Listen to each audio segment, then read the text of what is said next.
Why not 175, 175కి 175. Why not Kuppam, why not Pithapuram,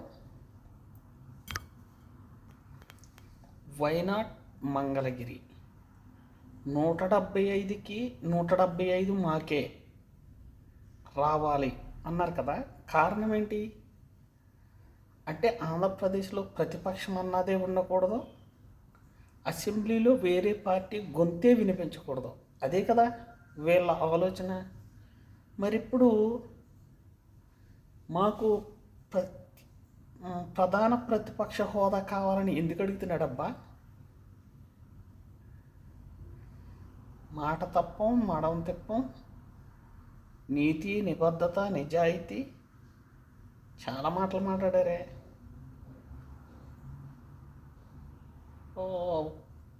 బండి కట్టుకుని ఈడ్చుకొచ్చేస్తాం. మీ అమ్మ, మీ అబ్బా, మీ పుట్టుక చాలా మాట్లాడారు. ఇప్పుడు ఇలాగా ప్రతిపక్ష హోదా కల్పించండి అని రాజ్యాంగానికి విరుద్ధంగా ఏ మొహం పెట్టి అడుగుతున్నాడబ్బా? వీడి కోసమేనా ఇంతమంది చాలా తాపత్రయపడిపోతున్నది?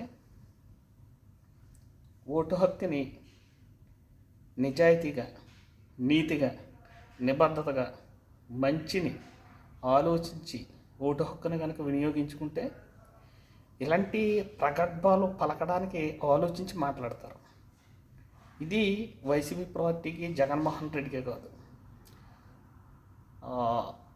రాబోయే రోజుల్లో తెలుగుదేశమైనా వేరే ఏ పార్టీ అయినా కూడా మనం ప్రజలకు మంచి చేస్తే ఓట్లు వస్తాయి, చెడు చేస్తే మనల్ని తిరస్కరిస్తారు అన్న ఆలోచనతో ప్రజల కోసం, రాష్ట్ర భవిష్యత్తు కోసం పనిచేస్తే ప్రజలు ఉన్నతమైన స్థానాన్ని కూర్చోబెడతారు. కానీ కక్షపూరితంగా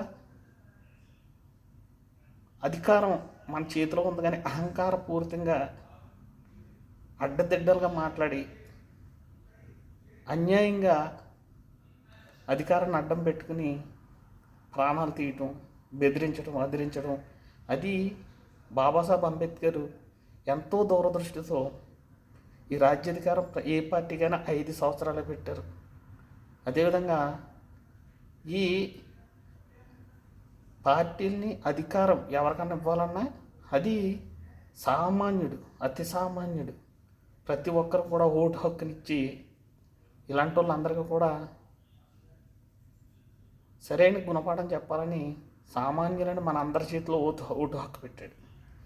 దీన్ని సక్రమంగా వినియోగించుకున్న రోజుని ఇలాంటి అహంకారులందరినీ కూడా అనిచ్చే శక్తిని మనకిచ్చాడు. దాన్ని సరిగ్గా వినియోగించుకుందాం. రాబోయే రోజుల్లో రాబోయే పార్టీలకి ఈ ఎన్నికలు ఒక ఉదాహరణగా నిలబడాలి.